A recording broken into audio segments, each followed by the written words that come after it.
Bergulirnya polemik terkait kenaikan uang kuliah tunggal atau UKT di sejumlah universitas negeri di Indonesia, Komisi 10 DPR RI menggelar rapat kerja bersama Mendikbudristek Dikti Nadiem Makarim. Rapat ini membahas permasalahan kenaikan UKT yang saat ini terjadi di sejumlah universitas negeri. Ketua Komisi 10 Syaiful Huda meminta Nadiem Makarim untuk menangguhkan sementara kenaikan uang kuliah tunggal yang mencapai lebih dari 100% karena belum tersosialisasi dengan baik dan memberatkan mahasiswa. Salah satu hal yang disampaikan Nadiem Makarim, ia memastikan kenaikan UKT tak memberatkan siswa yang tidak mampu. Pihaknya juga akan mengevaluasi kenaikan UKT jika nantinya ditemukan ada lompatan yang tidak rasional, maka UKT tersebut akan ditangguhkan hingga dibatalkan. Harus selalu mengedepankan azas keadilan dan inklusivitas. Dan karena itu UKT itu selalu berjenjang. Apa artinya berjenjang? Artinya bagi mahasiswa yang punya keluarga lebih mampu, mereka membayar lebih banyak, dan mahasiswa yang tidak mampu, dia membayar lebih sedikit. Pastikan Kemendikbud punya peran yang sangat kuat untuk memastikan kalaupun ada kenaikan harga, bahkan untuk tingkat atau tingkat ekonomi yang lebih tinggi, bahwa peningkatan itu rasional dan masuk akal. Jadi kami mendengar banyak desas-desus, ada lompatan-lompatan yang cukup fantastis ya. Di bagian tangga paling rendah yang paling tidak mampu, itu diberikan kesempatan melalui KIPA. Sementara itu, ditemui usai rapat, Wakil Ketua Komisi 10 DPR RI, Dede Yusuf mengungkap, selama ini Kemendikbudristek memberikan keleluasaan pada perguruan tinggi negeri atau PTNBH untuk membuat skema sendiri tanpa kejelasan batas atas UKT. Sehingga kini DPR mendesak Kemendikbudristek untuk meninjau kembali hal tersebut dan permasalahan terkait UKT dapat diselesaikan sebelum penerimaan mahasiswa baru. Beberapa fakultas sampai ratusan juta. Nah, hal-hal yang tadi sudah dikomitmenkan bahwa ini akan dievaluasi karena di dalam Permendikbud itu kan semua kenaikan harus rekomendasi menteri. Nah, selama ini rekomendasi menteri itu tidak diberikan. Nah, jadi kita sekarang meminta agar rekomendasi itu harus dikawal. Sebelumnya, sejumlah mahasiswa dari berbagai kampus universitas negeri melakukan aksi unjuk rasa menolak kenaikan UKT yang dinilai memberatkan dengan kenaikan yang tidak masuk akal. Dari Jakarta, Stephen Patinama dan Di Bernardi, Irian Syawayudi melaporkan.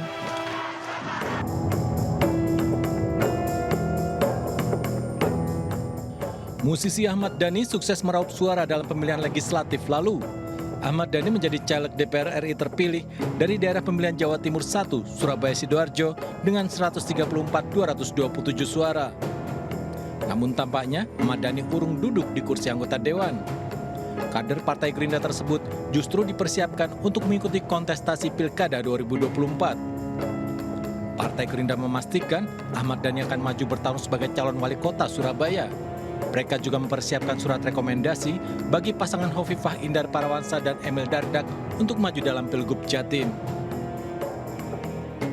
Pada saat ini DPP Partai Gerindra sedang mempersiapkan surat rekomendasi kepada Bu Hovifah dan Mas Emil Dardak yang pada waktunya nanti kita akan serahkan.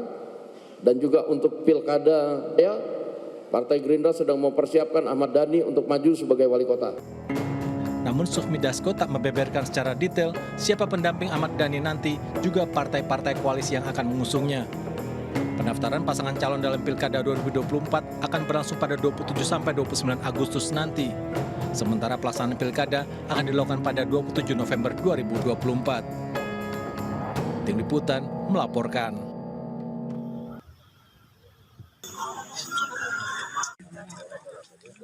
Warga Desa Binangun, Kecamatan Merebet, Purbalingga, Jawa Tengah, dihebohkan dengan adanya makam seorang gadis ditemukan dalam kondisi terbongkar di pemakaman umum desa setempat. Seorang warga yang sedang berjalan di area makam tak sengaja melihat sebuah makam telah dibongkar oleh orang tak dikenal. Warga langsung berbondong-bondong menuju ke area pemakaman umum.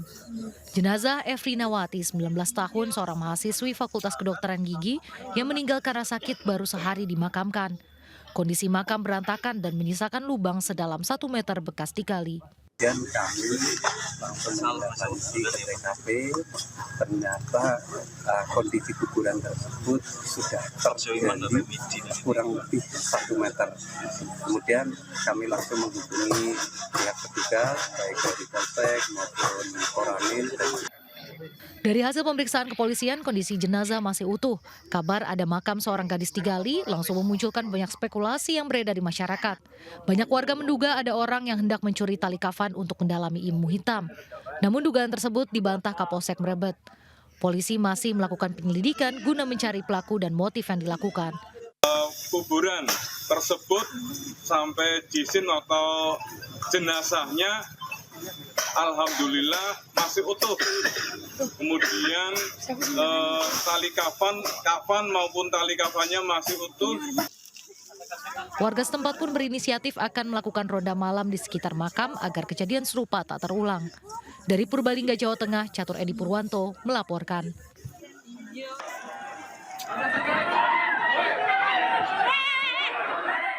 Kericuhan ini terjadi saat sekelompok petugas keamanan memaksa warga meninggalkan Kampung Susun Bayam di kawasan Jakarta International Stadium, JIS, Jakarta Utara. Warga menolak hingga terjadi cekcok dan saling dorong.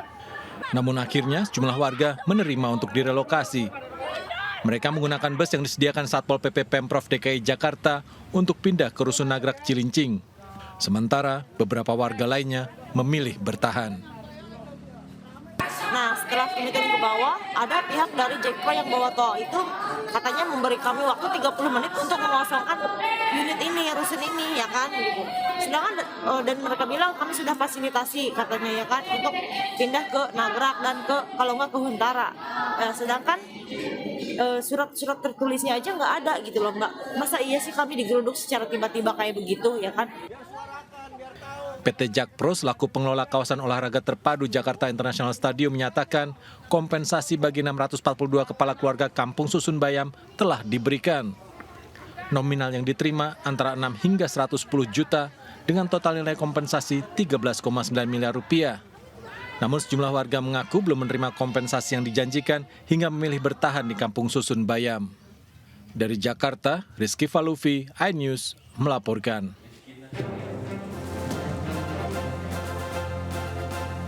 Rumah panggung calon pengantin pria di Kabupaten Baru, Sulawesi Selatan terbakar. Akibatnya uang mahar 50 juta rupiah hangus.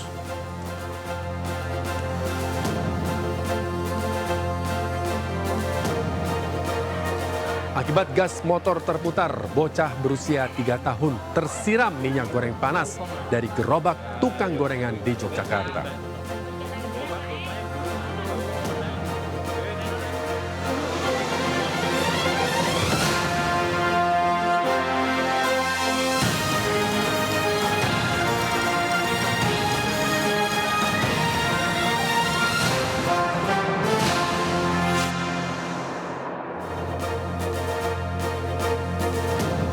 Selamat pagi pemirsa, apa kabar Anda pagi hari ini?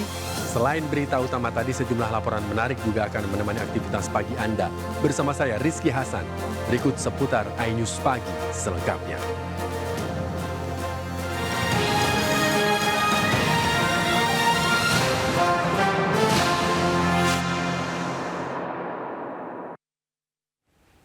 Pemirsa, rumah panggung calon pengantin pria di Kabupaten Baru, Sulawesi Selatan terbakar. Akibatnya uang mahar 50 juta rupiah hangus. Kepanikan terjadi saat 5 rumah petak di Tarakan, Kalimantan Utara terbakar.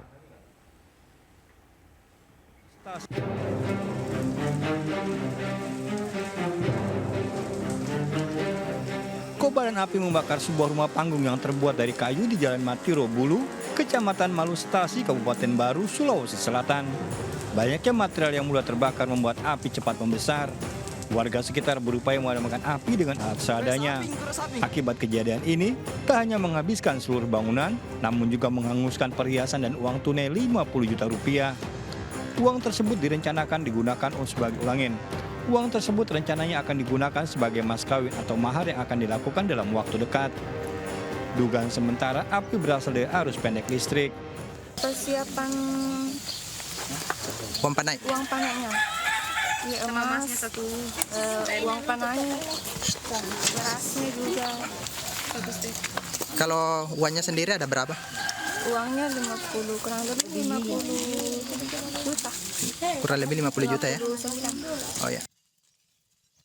Kobaran api yang disertai dengan kepulan asap pekat membakar 5 petak rumah kontrakan di Kampung 1, Tarakan, Kalimantan Utara. Besarnya api membuat panik penghuni rumah kontrakan. Petugas yang datang segera memadamkan api. Tidak ada korban jiwa pada peristiwa ini. Penyebab kebakaran dalam penyelidikan. Dari Tarakan, Kalimantan Utara dan Kabupaten Baru, Sulawesi Selatan melaporkan. Pemirsa, bocah berusia 3 tahun tersiram minyak goreng panas dari gerobak tukang gorengan di Yogyakarta. Sang bocah tiba-tiba memutar gas sepeda motor yang ditumpanginya hingga menabrak kompor yang menyala.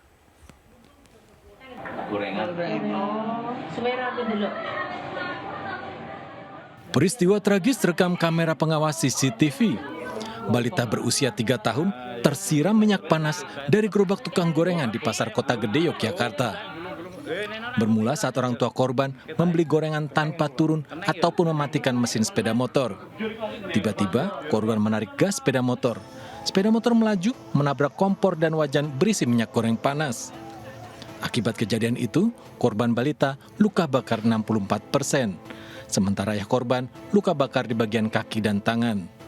Kedua korban dirawat di rumah sakit Wiro Saban. Dari bapaknya mau membayar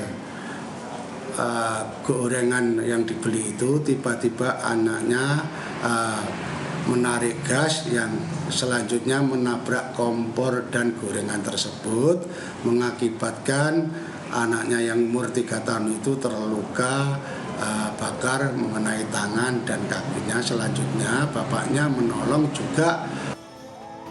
Kasus ini diselesaikan secara kekeluargaan. Namun orang tua diimbau waspada agar tidak lalai mengawasi anaknya. Dari kota Yogyakarta, Daerah Istimewa Yogyakarta, Galih Wisma, iNews melaporkan. Ratusan warga memblokade jalan dan membakar ban menolak pembacaan eksekusi lahan seluas 32 hektar oleh Pengadilan Negeri Deli Serdang, Sumatera Utara. Sementara eksekusi Lambang, sebuah klub motor di Kota Bandung, Jawa Barat, nyaris diwarnai kericuhan.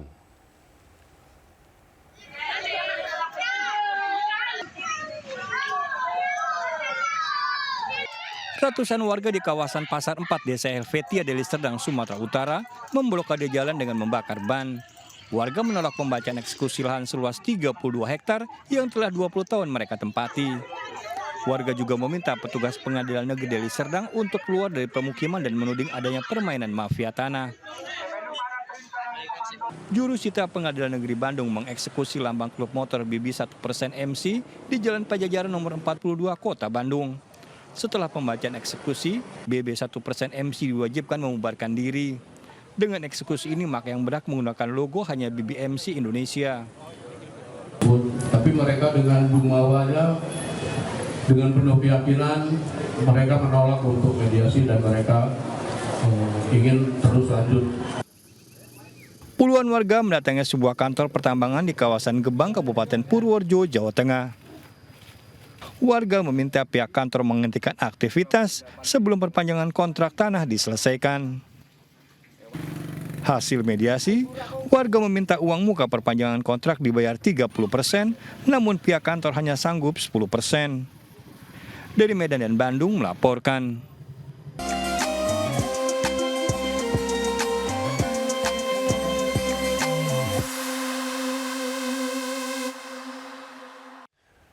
Setelah 9 hari berada di Madinah, mulai 20 Mei hingga 1 Juni mendatang, jamaah calon haji Indonesia diberangkatkan ke Mekah. Di Mekah, calon haji akan menunaikan umrah wajib serta rangkaian ibadah lainnya.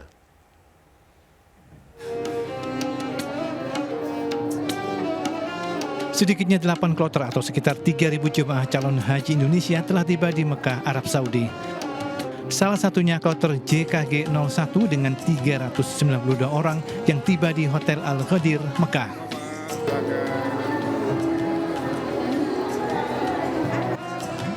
Meski kelelahan, namun wajah calon haji tampak penuh semangat, apalagi saat disambut hangat. Jemaah lansia pun langsung mendapatkan bantuan yang mereka butuhkan. benar ya gitu ya. Ya, alhamdulillah. Bimbingnya gitu ya. Ya, Pak. Memang bersyukur kepada Allah Subhanahu wa taala ya. Ya. Asal bimbingan anak semuanya. Rombongan calon haji ini merupakan bagian dari gelombang pertama Calhadj yang mendarat di Madinah 12 Mei lalu. Di Mekah Al-Mukarramah, Calhadj tinggal di 170 hotel yang berada di 5 wilayah di sekitar Masjidil Haram. Dari Mekah, Arab Saudi, Suhud Nur Fadli melaporkan.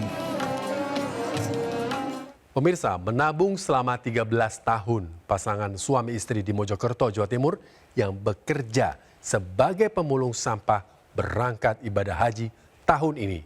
Sementara di Kabupaten Deli Serdang, Sumatera Utara, pasangan suami istri yang juga pemulung naik haji usai 28 tahun menabung.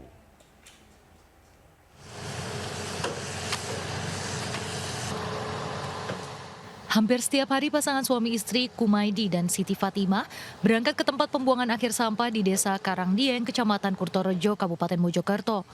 Keduanya memulung sampah bersama di tempat pembuangan akhir sampah milik Pemkab Mojokerto. Berbagai jenis sampah yang dikumpulkan di TPA lalu disetorkan ke pengepul. Berkat keuletan dan kesabaran, keduanya akan beribadah ke Tanah Suci tanggal 28 Mei mendatang. Awalnya keduanya memiliki uang sebesar 50 juta yang akan dibelikan tanah. Namun niat keduanya diurungkan lalu digunakan untuk mendaftar haji. Nyangka Mas, saya bisa berangkat tahun ini. Mau beli tanah, terus tidak jadi. Lalu saya buat daftar haji itu. Akhirnya tahun 2023 lalu, ongkos naik haji telah dilunasi semua dan bisa berangkat di tahun ini. Kisah serupa juga dialami Rusman dan istrinya, warga Kabupaten Deli Serdang, Sumatera Utara, yang memulung untuk memenuhi kebutuhan sehari-hari. Pak Rusman berkeliling berjalan kaki mengumpulkan botol-botol air mineral di pinggir jalan lalu dibersihkan untuk dijual. Pasangan tersebut akhirnya terdaftar pada kloter 14 embarkasi Deli Serdang.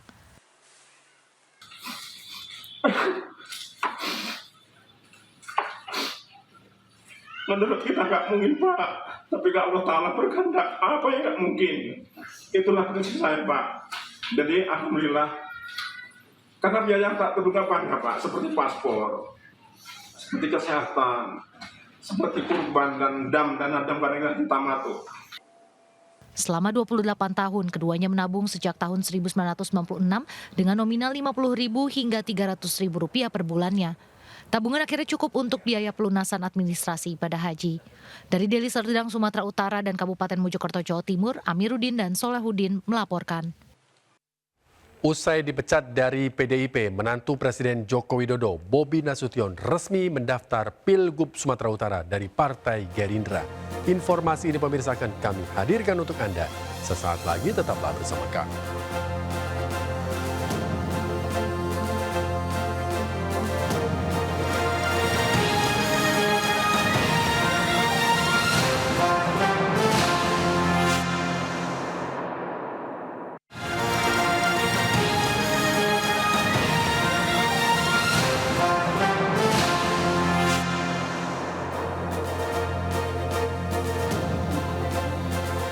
Pemirsa, usai dipecat dari PDIP, menantu Presiden Joko Widodo Muhammad Bobi Afif Nasution resmi mendaftar dan menjadi kader Partai Gerindra. Menanggapi langkah politik Bobi, Joko Widodo hanya mendoakan.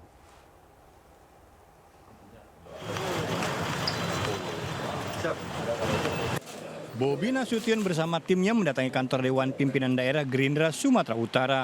Secara resmi, Bobi pun mengisi formulir sebagai anggota partai dan langsung diterima serta diberikan kartu tanda anggota langsung oleh Ketua Gerindra Sumatera Utara. Pihak Gerindra mengaku sudah lama menanti langkah menantu Joko Widodo tersebut. Saat berkunjung ke lokasi bencana di Sumatera Barat, Joko Widodo menyerahkan sepenuhnya kepada Bobi dan hanya mendoakan.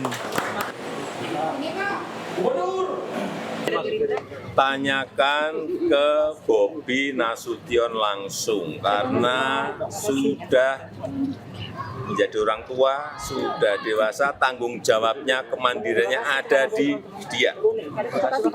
Ya, jadi tanyakan langsung ke yang bersangkutan. Ya. Orang tua hanya mendoakan. Usai pindah partai politik, Bobi Nasution mengambil formulir bakal calon gubernur Sumatera Utara ke sejumlah partai politik. Dari Medan, Sumatera Utara, Ahmad Ridwan Nasution melaporkan. Presiden Joko Widodo Selasa siang mengunjungi lokasi bencana banjir lahar dingin di Kabupaten Agam, Sumatera Barat. Presiden juga berkunjung ke lokasi pengungsian untuk memastikan penanganan pasca bencana berjalan dengan baik dan maksimal.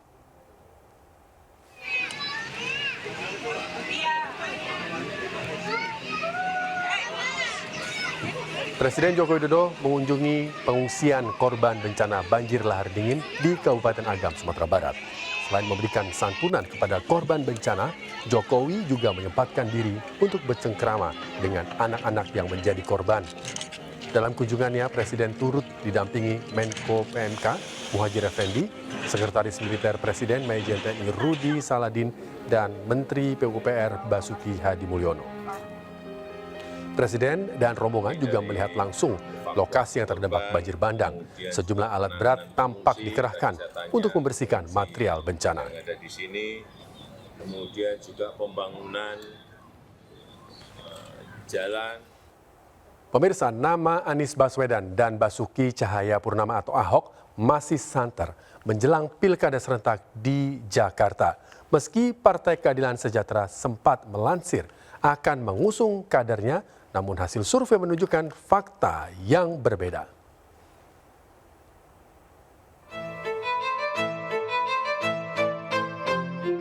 Saat menghadiri halal bihalal di DPP PKS di kawasan TB Simatupang, Jakarta Selatan beberapa waktu lalu, Sekjen PKS Abu Bakar Al-Habsyi menyebut 3 kadernya sedang dipersiapkan untuk memimpin Jakarta. 3 kader tersebut yakni Wakil Ketua Majelis Syuro PKS Sohibul Iman, Presiden PKS Ahmad Saihu, dan Ketua DPP PKS Mardani Alisera. PKS tidak menyiapkan Anies Baswedan karena sudah dianggap sebagai tokoh nasional. Namun hasil sebuah lembaga survei mencatat elektabilitas Anies Baswedan dan Ahok masih tinggi. Namun hasil sebuah lembaga survei mencatat elektabilitas Anies Baswedan dan Ahok masih tinggi. Bahkan nama Anies mencapai 30-40%. Tidak hanya di Pilgub tetapi juga pilihan bupati. Di Jakarta saya kira juga masih dinamis, tetapi menjadi lebih menarik karena Jakarta itu pilpres rasa pilpres, di mana pertarungan pengaruh politik bagi partai politik maupun tokoh politik. Ahok dan Anies sama-sama pernah menjabat sebagai Gubernur DKI Jakarta. Ahok lebih mengedepankan pembangunan infrastruktur dan tata kelola kota yang efisien. Anies mengadakan program-program sosial dan pemberdayaan masyarakat. Dari Jakarta, Widya Bayu Jati melaporkan. Gelombang penolakan RUU penyiaran terus terjadi. Puluhan mahasiswa berunjuk rasa hingga nekat membakar ban di tengah jalan di Kota Makassar, Sulawesi Selatan. Mahasiswa menilai pengesahan draft rancangan undang-undang penyiaran tidak hanya mengancam kebebasan berekspresi, namun juga mengekang kebebasan pers.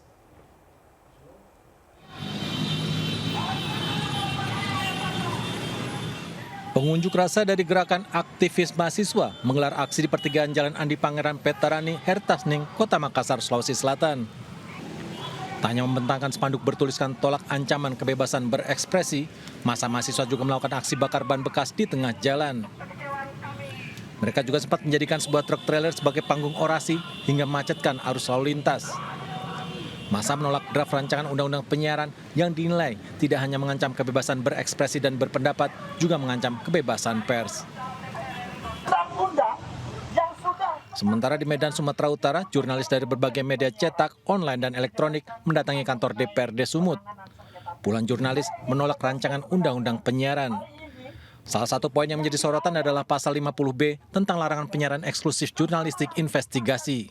Puluhan jurnalis diterima Wakil Ketua DPRD Sumut, Rahman Syah Sibarani, yang berjanji meneruskan tuntutan ini ke DPR RI. Tentunya dengan adanya pembatasan-pembatasan, dengan adanya aturan-aturan yang akan dibuat nantinya, itu akan mempengaruhi profesi atau kerja kita, juga terhadap bagaimana akses masyarakat mendapatkan hak informasi atau kebutuhan untuk mendapatkan informasi. Tentunya saya sampaikan, saya yakinkan dan saya pastikan, saya dilahirkan dari seorang ibu guru dan bapak seorang insan pers, saya pastikan.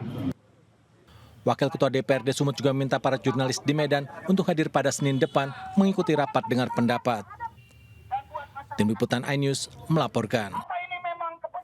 Wasekjen DPP Partai Perindo, Ken Ragil Turyono akan meramaikan kontestasi Pilkada Serentak 2024 di Kabupaten Purbalingga, Jawa Tengah. Ken Ragil mendaftar sebagai calon wakil Bupati Purbalingga melalui PDI Perjuangan.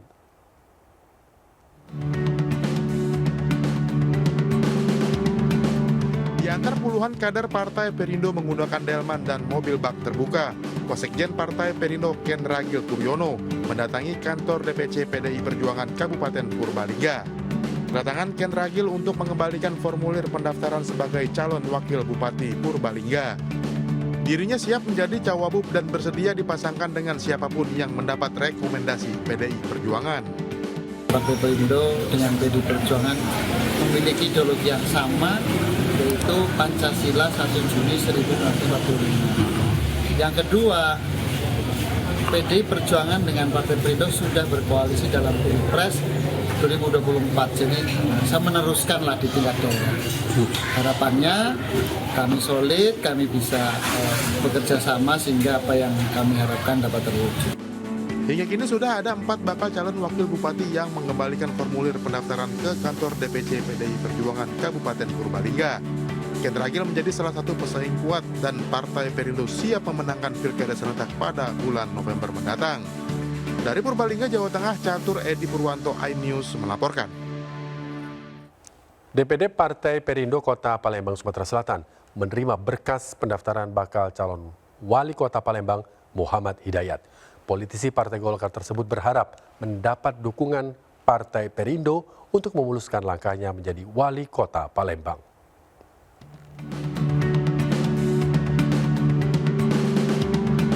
Bakal calon wali kota Palembang dari Partai Golkar Muhammad Hidayat mendatangi kantor DPD Partai Perindo Kota Palembang. Selain mengembalikan berkas pendaftaran sebagai calon wali kota Palembang, kedatangan Ketua DPD Partai Golkar Kota Palembang ini sekaligus meminta dukungan dari Partai Perindo untuk maju di Pilkada Serentak 2024.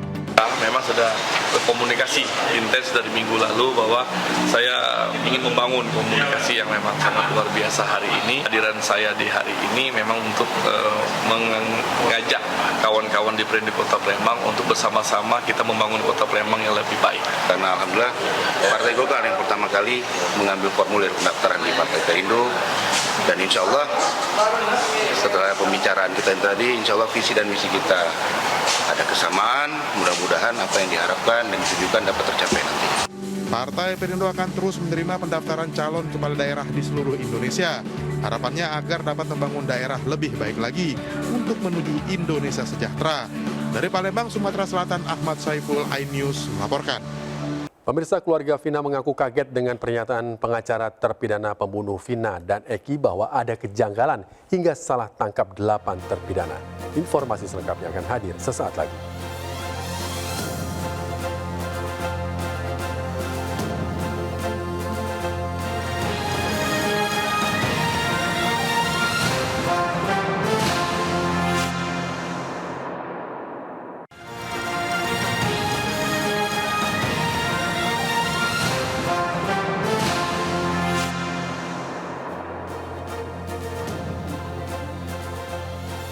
Terima kasih Anda masih bersama kami. Pemirsa, keluarga Vina mengaku kaget dengan pernyataan pengacara terpidana pembunuh Vina dan Eki bahwa ada kejanggalan dalam kasus meninggalnya Vina.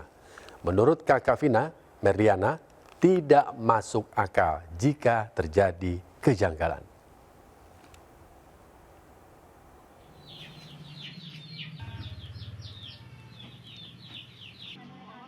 Adanya kejanggalan dalam kasus pembunuhan Vina dan Eki disangkal oleh kakak Vina, Marliana.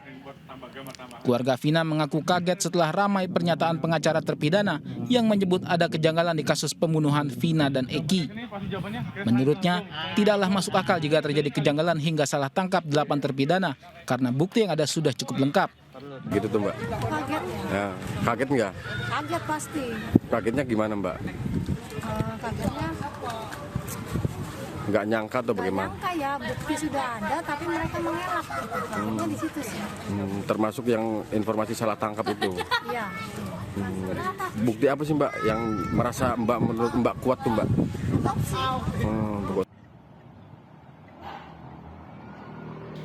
Keluarga Vina pun menyerahkan sepenuhnya kasus ini kepada pengacara mereka.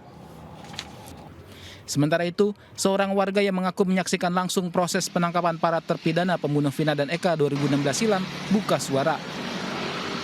Ia melihat proses penangkapan yang dilakukan polisi berlangsung sangat cepat. Pas waktu itu kejadian. Ajang pencarian bakat Miss Indonesia kembali digelar. Di tahun 2024, ajang paling bergengsi di Indonesia ini diikuti 38 kontestan yang mewakili jumlah provinsi di tanah air.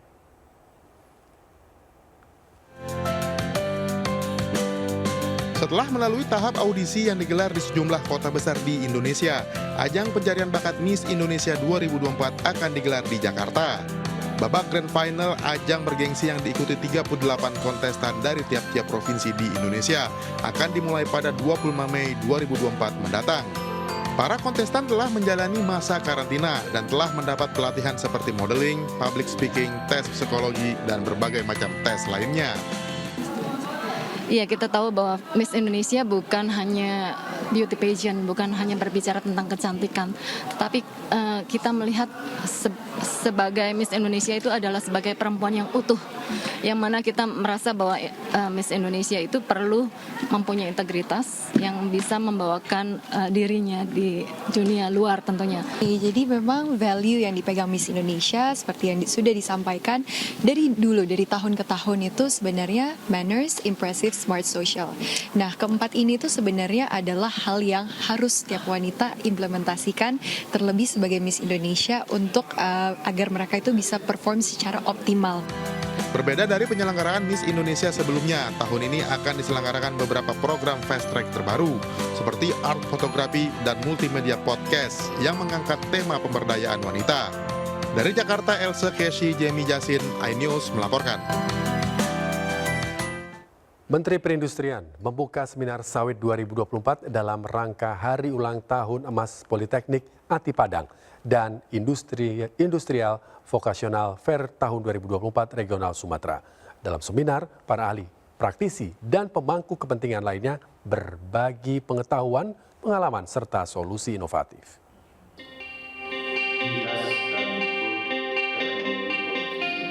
Menteri Perindustrian Agus Gumiwang Kartasasmita membuka seminar sawit 2024 dalam rangka Hari Ulang Tahun Emas Politeknik Ati Padang dan Industrial Vocational Fair tahun 2024 Regional Sumatera. Dalam seminar, para ahli, praktisi, dan pemangku kepentingan lainnya berbagi pengetahuan, pengalaman, serta solusi inovatif. Berbagai pengalaman dan solusi diperlukan untuk menghadapi berbagai tantangan pengembangan industri kelapa sawit, mulai dari isu teknologi, SDM, lingkungan, sosial, dan aspek penting lainnya.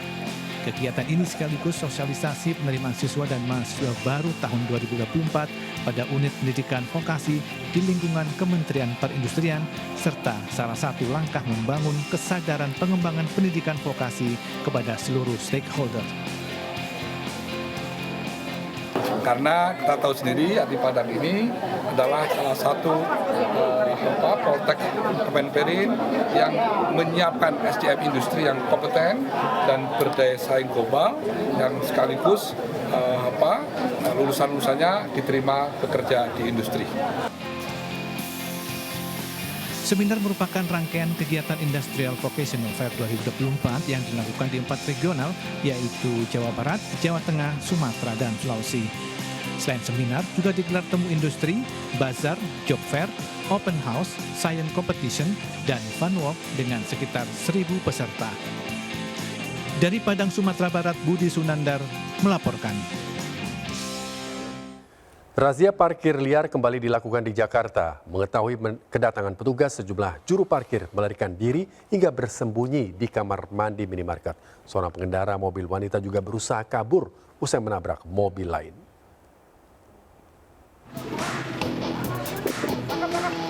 Sejumlah petugas harus berlari mengejar seorang juru parkir liar pada sebuah minimarket di Jalan Cempaka Putih Raya, Jakarta Pusat. Razia dilanjutkan. 2 petugas kepolisian berusaha menghalangi petugas gabungan di kawasan Kemayoran, Jakarta Pusat hingga terjadi ketegangan. Seorang juru parkir bersembunyi di kamar mandi pada sebuah minimarket saat dilakukan razia juru parkir liar di kawasan Jakarta Timur. Sang juru parkir berdalih sedang membuang air. Usai tertangkap, sang juru parkir didata dan dibawa ke dinas sosial. Keributan dua pengendara mobil terjadi di area parkiran sebuah rumah makan cepat saji di kawasan Kemang, Jakarta Selatan. Keributan dipicu setelah pengendara mobil wanita berusaha kabur usai menabrak mobil lainnya. Dari Jakarta melaporkan.